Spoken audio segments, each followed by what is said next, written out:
तो Haryana agriculture development officer का जो एडमिनिस्ट्रेटिव कैडर है उसका सिलेबस आ गया था, और इसमें सिलेबस काफ़ी वास्ट है और टाइम काफ़ी कम।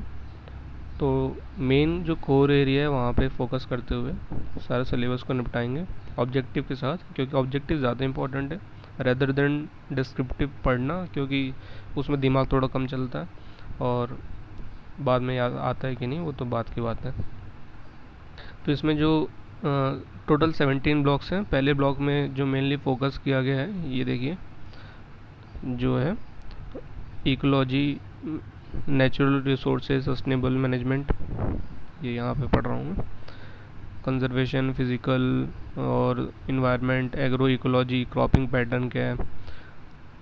अगर आपको डाउट है कि कहाँ से पढ़ें तो कोई ऐसी हैवी बुक मत उठा लेना, दिक्कत में आ जाओगे। जो अभी तक बेसिक बुक उठाते आए हो जो कि हर एग्रीकल्चर के लिए इम्पोर्टेंट है, चाहे वो आप कोई सा भी एग्ज़ाम दिए हों, तो उसमें जो बेसिक कोर जो बुक है अरुण कात्यायन, वहाँ पे ये सारे सिलेबस को कवर किया गया। यहाँ इस वीडियो में भी मैं जो ऑब्जेक्टिव उस वो करूँगा, और जो उसी अरुण कात्यायन में जो मेन कोर इम्पोर्टेंट पॉइंट है उसी को यहाँ पे लेते हुए चलेंगे बीच बीच में वीडियो में, जैसे कि आपको। और हाँ, ये जो वीडियो है आखिरी में आप आखिरी टाइम पे रिवाइज भी कर सकते हैं, इसको एकदम 2x पे चला लेना तो एकदम तुरंत का तुरंत रिवाइज हो जाएगा, ठीक है।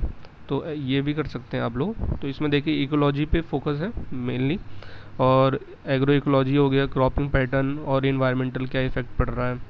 फिर है यहाँ पे देखिए रिमोट सेंसिंग, जीआईएस। तो इनमें कैसे क्वेश्चन आ सकते हैं, रिमोट सेंसिंग का रेंज क्या होता है ये, और एडवांस टूल्स कौन कौन से हैं या फिर क्राइटेरिया क्या है, तो ये सब भी देख लेंगे इसी वीडियो में सब, ठीक है। तो आगे चलते हैं। हाँ, तो पहला question, the environment protection act कब आया। तो इन्वायरमेंट प्रोटेक्शन एक्ट आया है 1986 में, और जो इसके पहले इसके शुरुआत में आ गया था वाइल्ड लाइफ वाला, वो आया 1972 में, ठीक। फिर अच्छा ये क्वेश्चन भी है, वाइल्ड लाइफ एक्ट कब आया, ठीक। तो ये 1972 में।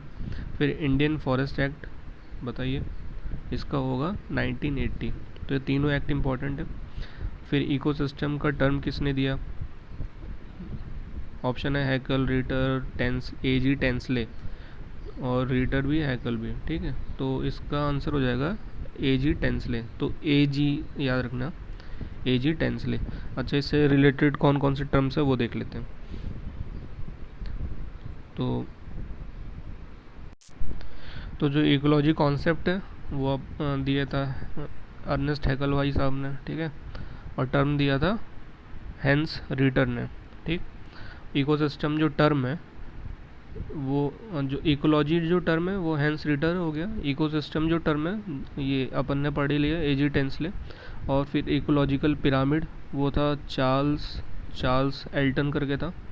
फिर बायोडाइवर्सिटी जो टर्म है वो अपना वॉल्टेयर, वो जी रॉसन करके हैं, ठीक। हॉट स्पॉट नॉर्मन, ये इंपॉर्टेंट है, नॉर्मन मेयर ने, ठीक। फिर IUCN का, अच्छा ये बताइए IUCN का हेडक्वार्टर कहाँ है, वो है ग्लैंड स्विट्ज़रलैंड, ठीक है। तो ये हो गया इंपॉर्टेंट। फिर नेक्स्ट क्वेश्चन है कि कहाँ गया, मीज़ोफिल ऑर्गेनिज्म जो है ग्रो बेस्ट एट टेम्परेचर। तो देखिए इसमें ऑप्शन है 5 से 10, 10 से 20, 20 से 40, 40 से 60। तो जो होता है, जो मीज़ोफिल वाला होता है वो 30 से 33 तक मान के चलिए। तो ऑप्शन जो है सी है इसका आंसर, 20 से 40 वाला। और चलिए आप टेम्परेचर सबके बता दीजिए जल्दी जल्दी, जो जो इम्पोर्टेंट टेम्परेचर है अभी तक मतलब एग्रीकल्चर में हम पढ़ते हैं, तो देखिए रिवीजन करते हैं। तो साइक्रोफिलिक टेम्परेचर मतलब कि कोल्ड टॉलरेंट बैक्टीरिया होता है, आर्के बैक्टीरिया है ना, तो उसका होता है लेस देन 20 डिग्री सेल्सियस, ठीक है। फिर है ऑप्टिमम कितना होता है साइक्रोफिलिक टेम्परेचर का, 15 से 20 डिग्री सेल्सियस।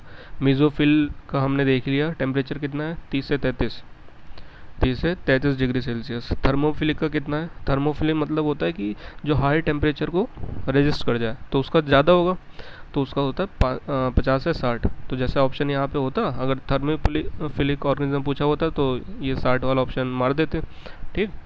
फिर चलिए बताइए पोटैटो की अर्थिंग अप कब करते हैं।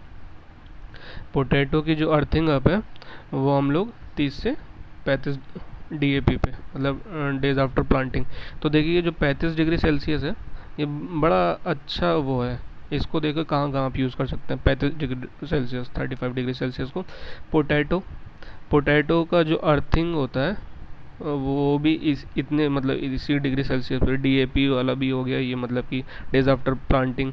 और फिर जो सॉइल ऑर्गेनिज्म है वो भी 35 degree Celsius, nitrifying bacteria 35 degree Celsius, ठीक है। और अच्छा, पोटैटो में ट्यूबराइजेशन कितना डिग्री सेल्सियस पे होता है? 18 डिग्री सेल्सियस पे।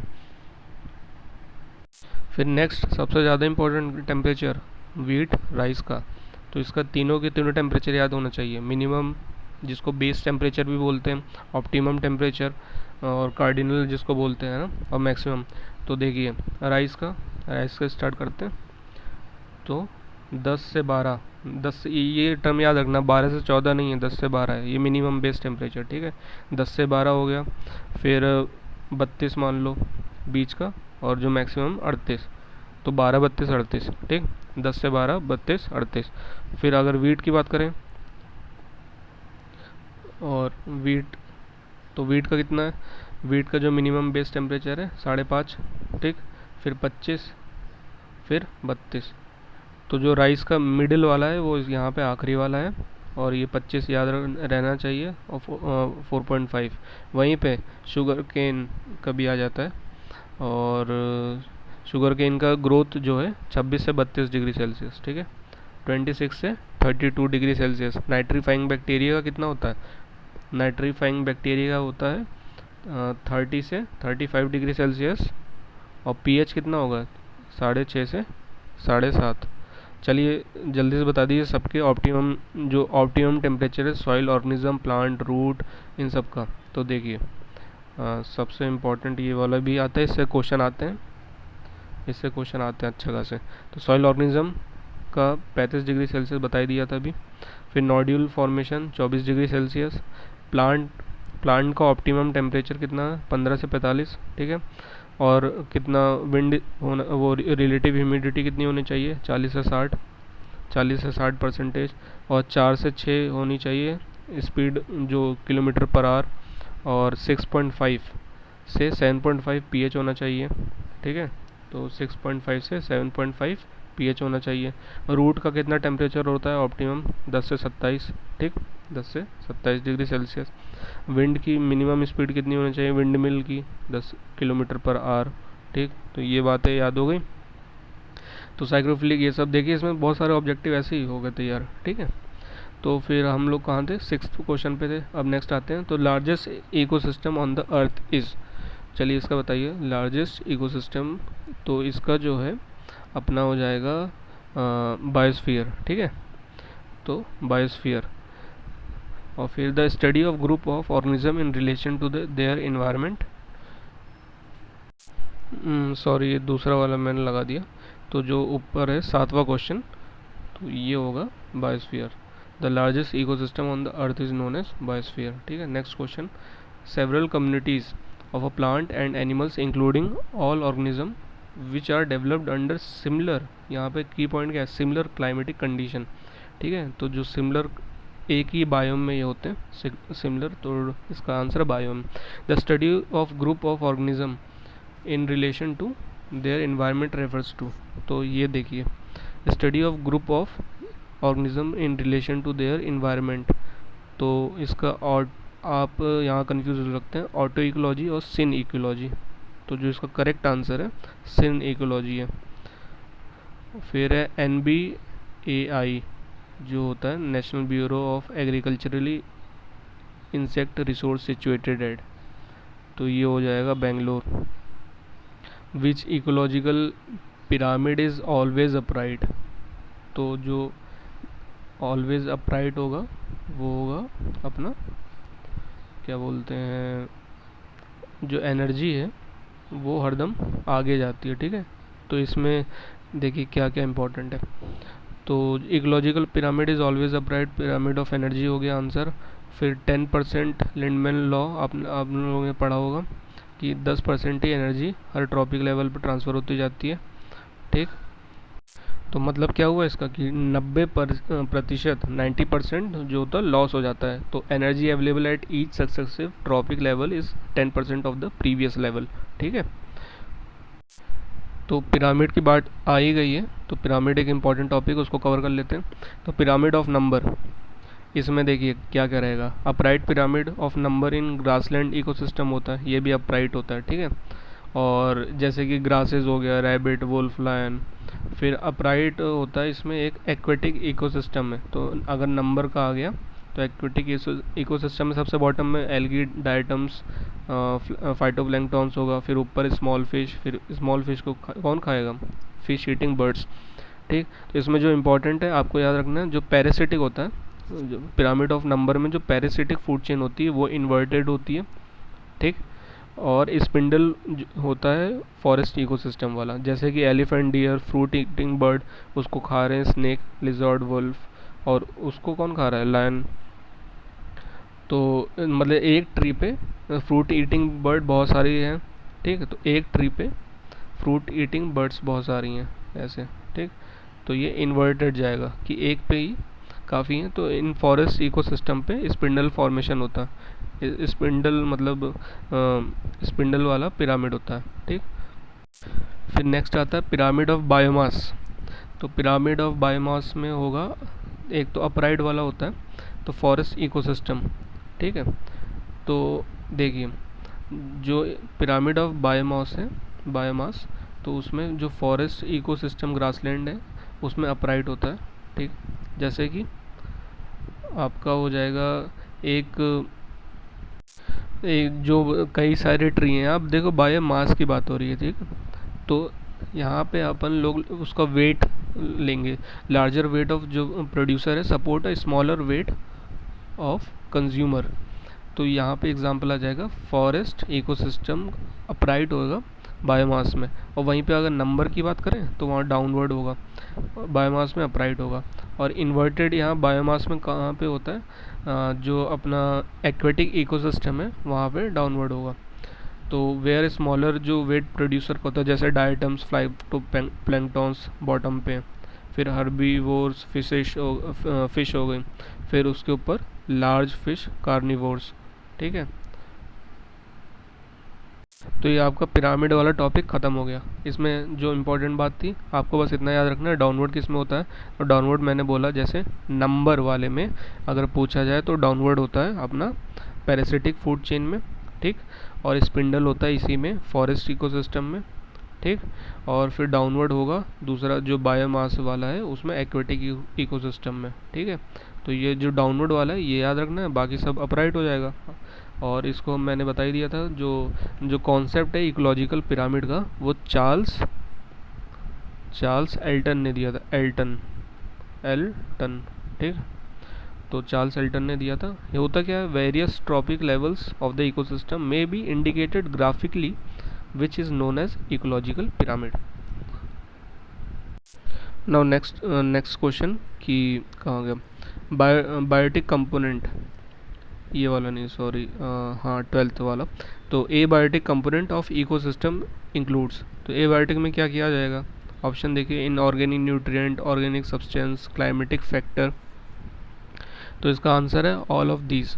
ठीक, तो inorganic nutrient, organic substance, climatic factor भी आएगा। फिर बायोटिक में कौन कौन से होंगे?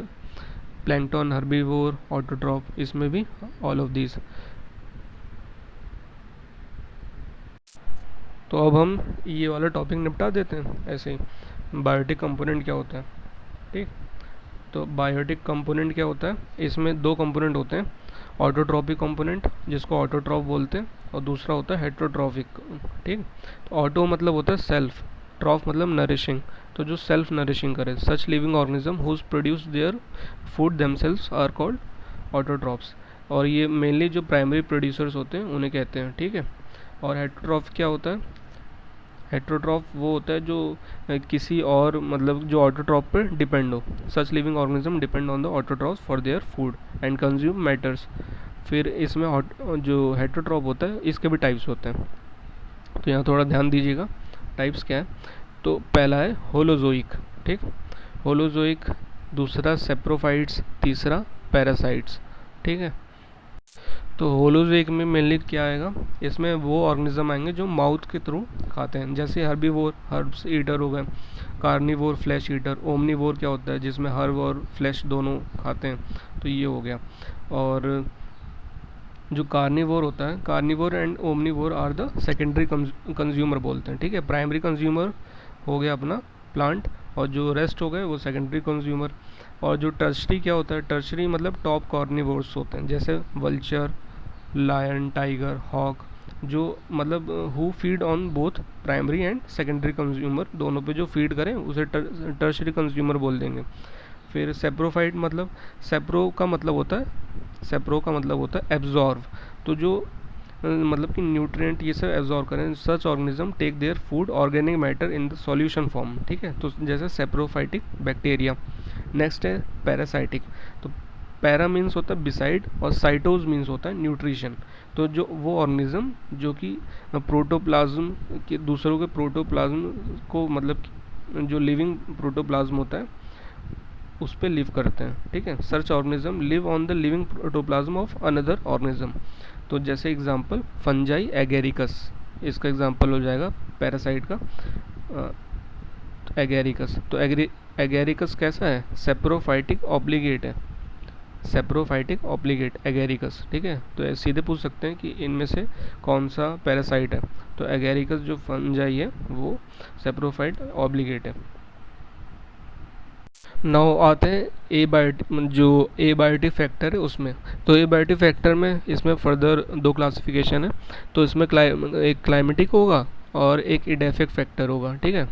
तो क्लाइमेटिक इडेफिक फैक्टर, क्लाइमेटिक मतलब जैसे कि रेन, लाइट, विंड, टेम्परेचर, ये हो गया। इडेफिक फैक्टर में हो गया जैसे सॉइल, पीएच, मिनरल, टोपोग्राफी, तो ये सब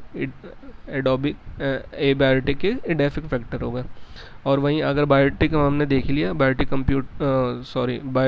कंपोनेंट में आपका प्रोड्यूसर, कंज्यूमर और डिकम्पोजर आ गया, ठीक है। तो इसको ऐसे याद कर लीजिए, पीडीसी। तो पीडीसी आप लोग को मिलती है यूनिवर्सिटी में जब पास होने लगते हैं ना, तो प्रोड्यूसर, कंज्यूमर और डिकम्पोजर, ठीक है। तो ये हो गया अपना टॉपिक, ये वाला भी कवर। नेक्स्ट क्वेश्चन, तो नेक्स्ट क्वेश्चन है the term food web and ecological pyramid are given by. तो ये मैंने अभी आपको समझाया, पूरा एक्सप्लेन किया, चार्ल्स हिल्टन, ठीक है। The book fundamental of ecology किसने लिखी वही, तो ये थे ई.पी. ओडम, ठीक है।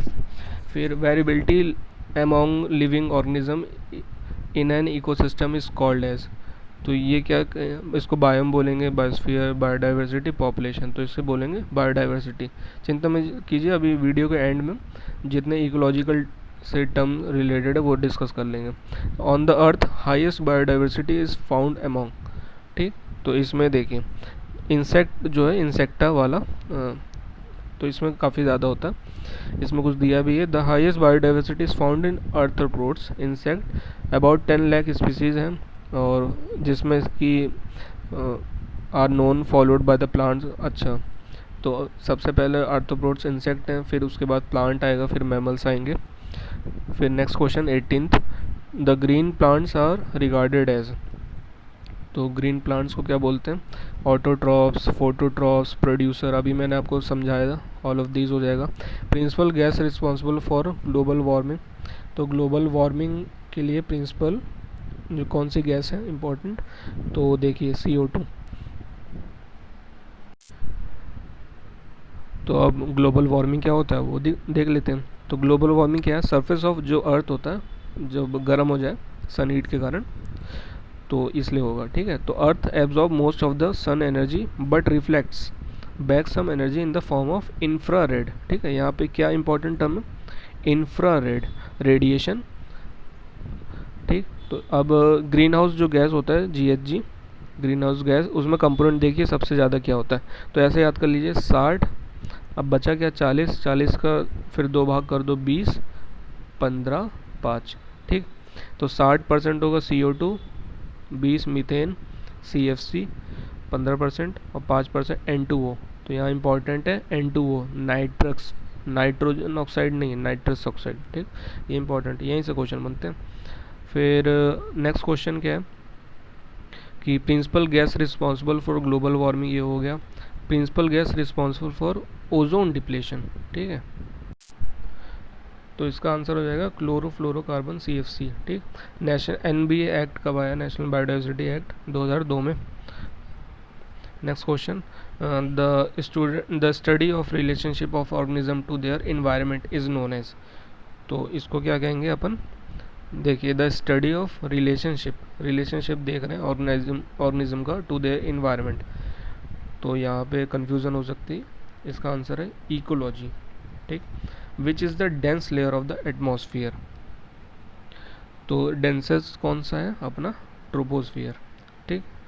तो लेयर देख लेते हैं जितना भी है, और फिर क्लाउड भी देख लेंगे, ये भी ख़त्म हो जाएगा ऐसे ही। तो देखिए, IMST, आई मस्त, ठीक, आई मस्त हो गया। नीचे सबसे बॉटम ट्रोपोस्फियर, स्ट्रेटोस्फियर, फिर मीजोस्फियर, आइनोस्फियर, ठीक, ये हो गया। तो इसका कितना किलोमीटर होता है वो पूछता है। तो इसमें जैसे 8 से 18, फिर 18 से 50, फिर 50 से 80, 80 से कितना? 1600, ठीक है। तो 8-18 ट्रोपोस्फियर की डिस्टेंस, फिर 18 से 50 स्ट्रेटोस्फियर की डिफरेंस, फिर 50 से 80 मीजोस्फियर, फिर 80 से 1600 आइनोस्फियर, ठीक है। तो अगर ट्रोपोस्फियर से, अगर मतलब ट्रोपोस्फियर में जाएंगे तो टेम्परेचर जैसे ऊपर जाते हैं तो डिक्रीज़ होने लगता है, लेकिन स्ट्रेटोस्फियर में कांस्टेंट रहता है। और स्ट्रेटोस्फियर से मीजोस्फियर में जाएंगे तो स्ट्रांगली डिक्रीज़ होगा, और मीजोस्फियर से आइनोस्फियर में जाएंगे तो डिक्रीज़ होगा। ओजोन लेयर कहाँ पे होती है? ओजोन लेयर वार्मेस्ट लेयर है, सॉरी, स्ट्रेटोस्फियर वार्मेस्ट लेयर है, यूनिफॉर्म टेम्परेचर होता है यहाँ पे। और जो ओजोनोस्फियर है, ओजोन लेयर, वो स्ट्रेटोस्फियर में होता है, ठीक है। इसका कितना, और ये कौन सी यूवी रेडिएशन, मतलब क्या ब्लॉक करता है? तो यूवी रेडिएशन ब्लॉक करेगा। और ओजोन लेयर के अगर डिस्टेंस पूछा जाए तो 18 से 30 किलोमीटर इसकी रेंज हो जाएगी, 18 से 30। और जो ओजोन कंसंट्रेशन होता है, जो हाईएस्ट कहाँ पे होता है? तो ओजोन कंसंट्रेशन हाईएस्ट 22 किलोमीटर पे होता है, 22 किलोमीटर पे हाईएस्ट होता है, ठीक है। एरोप्लेन, जो हवाई जहाज आप लोग देखते हैं उड़ता है, वो कौन से लेयर में उड़ता है? वो स्ट्रेटोस्फियर में उड़ता है, ठीक है, स्ट्रेटोस्फियर में उड़ता है। और फिर मिजोस्फियर, और क्या था, ट्रोपोस्फियर का जो होता है टेम्परेचर, मैंने बता दिया, डिक्रीज़ होता है, ठीक। तो टेम्परेचर जब ऊपर जाते हैं तो डिक्रीज़ होने लगता है। तो कितने सेल्सियस से होता है? 6 डिग्री सेल्सियस पर किलोमीटर पे डिक्रीज़ होगा, और ये इन्फ्लुएंस करेगा अर्थ क्लाइमेट को। और ये डेंस पार्ट है एटमॉस्फेयर का, इसमें 85%, ट्रोपोस्फियर में 85% ऑफ द एटमॉस्फेयर मास है, ठीक है। जितने भी क्लाउड आप देखते हैं, और वेदर फिनोमिनल लाइक जैसे क्लाउड, रेन, मिस्ट, फॉग, ये सब जो होता है ट्रोपोस्फियर में अकर होती है, ठीक है। अब क्लाउड की बात आई तो क्लाउड जो इम्पोर्टेंट पूछा जाता है वो देख लेते हैं। तो एक तो पूछा जाता है कि थंडर क्लाउड कौन सा है? तो TCN ऐसे याद कर लेना। जो थंडर क्लाउड है वो होता है आपका क्यूमुलोनिम्बस, ठीक है। तो क्यूमुलोनिम्बस वाला हो जाएगा। और जो लेयर्ड, एक होता है लेयर्ड क्लाउड, लेयर बनी रहती है, तो उसका होता है अपना निम्बो स्ट्रेटस, ठीक है।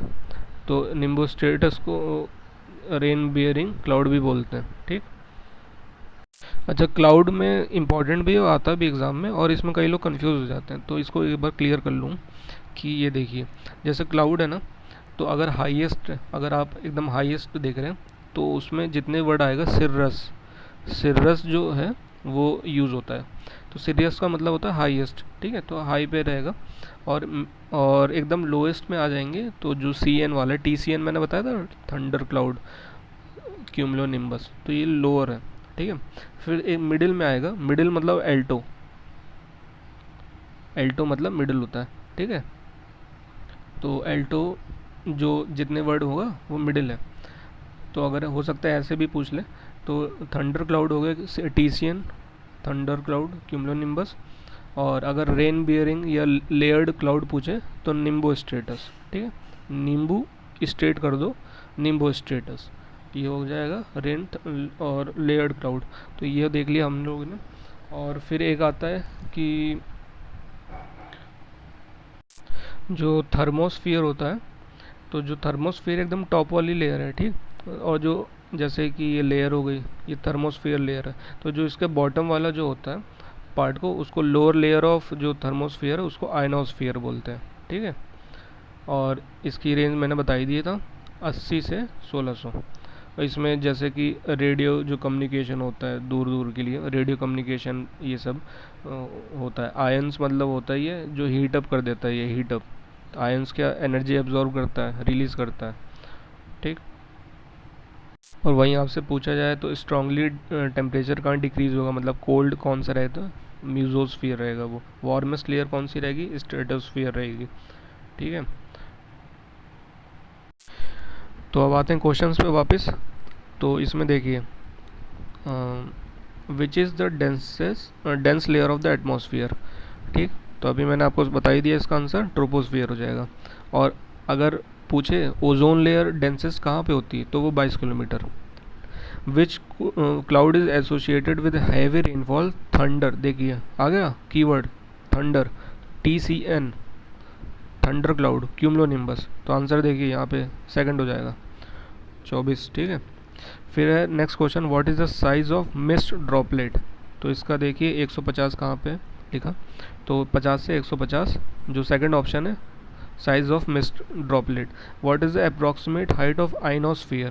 तो मैंने अभी आपको बताई कि जो थर्मोस्फियर होता है उसका हाइट होता है 80 से 1600। तो 80 से जहाँ से स्टार्टिंग है आगे तक जाएगी, तो ये हो जाएगा। The size of rain drop, size of rain drop जो होती है अपने, होती है इसमें क्या बोलते हैं, जो में होता है, और 0.5, ठीक है। और वहीं रेनफॉल बोले तो 2.5 कितना mm, 2.5 रेनफॉल बोलेंगे। और जो साइज़ ऑफ रेन ड्रॉप कितना है 0.5 mm, ठीक। फिर maximum concentration of ozone is found about at, देखो ये क्वेश्चन भी आ गया यहीं पे, ठीक है। तो इसका आंसर अभी मैंने आपको बता ही दिया 22 किलोमीटर। तो 20 से 30 आंसर हो जाएगा सेकंड वाला। Which is the form of atmospheric precipitation. तो इसका आंसर रेनफॉल, स्नो, हेल, ये सभी उसी प्रेसिपिटेशन का ही फॉर्म है, all of these. Which ecosystem is less stable in nature. तो लेस स्टेबल कौन सा है, वो है एग्रो इकोसिस्टम। तो फॉरेस्ट, ग्रासलैंड ये सब एकदम हायर उसमें ट्रांजिशन पे नहीं है, एग्रो इकोसिस्टम में जो है काफ़ी लेस स्टेबल है। एक्वेटिक, देखिए जो एक्वेटिक फॉरेस्ट ये जो है ना एक्सट्रीम होता है। एक इसमें कॉन्सेप्ट होता है इकोलॉजी, इसमें इकोसिस्टम में, कि जो ट्रांजिशन पीरियड है, जो ट्रांजिशन कहीं से अगर कोई ट्रांजिशन हो रहा है किसी इकोसिस्टम में, और ये फॉरेस्ट ये सब जो होते हैं ये हायर हायरार्की में होता है, ठीक है। तो एक्वेटिक वाला भी ऐसे ही, अगर ओशनिक में आप देखेंगे एक्वेटिक हो गया, यहाँ पे ये हो गया जैसे, और जो जैसे एग्रो इकोसिस्टम ये सब लेस स्टेबल। फिर NBA का अभी देखा ही था हम लोगों ने, NBA एक्ट कब आया और क्या। तो ये चेन्नई में इसका जो NBA चेन्नई में है, ठीक है, हेडक्वार्टर जो भी, ठीक। अब वापस आते हैं सिलेबस में। इसमें देखिए क्लाइमेट चेंज इंटरनेशनल कन्वेंशन भी एक टॉपिक है। तो इसमें जो मोस्ट इम्पॉर्टेंट है वो तो है क्योटो प्रोटोकॉल और पेरिस एग्रीमेंट। तो KP से याद रखना, क्योटो प्रोटोकॉल और पेरिस एग्रीमेंट। पहले क्योटो आया, फिर ये पेरिस एग्रीमेंट आया। तो क्योटो आया था अपना जो 1997 में, और जो पेरिस एग्रीमेंट है वो 2015 में आया, ठीक है। तो जो COP3 हुई थी, कॉन्फ्रेंस ऑफ पार्टी 3, तो उसमें क्योटो प्रोटोकॉल आई थी 1997 में, और रेटिफाइड, मतलब इसको सोचिए आया ये 1997 में, और इसको रेटिफाई करने में ही 2005 का समय आ गया। तो 2005 में इसको फुली इन्फोर्स किया गया। ये मेनली जो 6 ग्रीन हाउस गैसेज हैं उस पर फोकस करता है, और ये एक लीगली बाइंडिंग है, लेकिन किसके लिए, केवल डेवलप्ड कंट्री के लिए। तो जो चीज़ लीगली बाइंडिंग होती है, जहाँ पे कुछ करना रहता है वहाँ पे ज़्यादा आप देखेंगे कि ज़्यादा कंट्रीब्यूशन नहीं होता लोगों का। तो इसलिए डेवलप्ड कंट्रीज़ पे है लीगली बाइंडिंग, लेकिन ये ज़्यादा सही से चला नहीं। तो फिर पेरिस एग्रीमेंट आया 2015 में, और इसको फिर एक ही साल बाद 2016 में रेटिफाइड कर दिया गया। COP 21 से आया था, कॉन्फ्रेंस ऑफ पार्टी 21। और इसमें क्या वॉलेंट्री INDC का कॉन्सेप्ट आया। INDC मतलब आप अपना अपना वो जो टारगेट है वो खुद चुन लीजिए, intended nationally determined contribution INDC voluntary, और ये लीगली बाइंडिंग है। और इसमें क्या होता है कि आप जैसे कि जो हम लोग को इसको इम्प्लीमेंट करना था पोस्ट 2020, इसमें टारगेट्स के लिए इसमें चुना गया कि आप अपने अपने INDC में वो चुन लीजिए क्या क्या आपको करना है।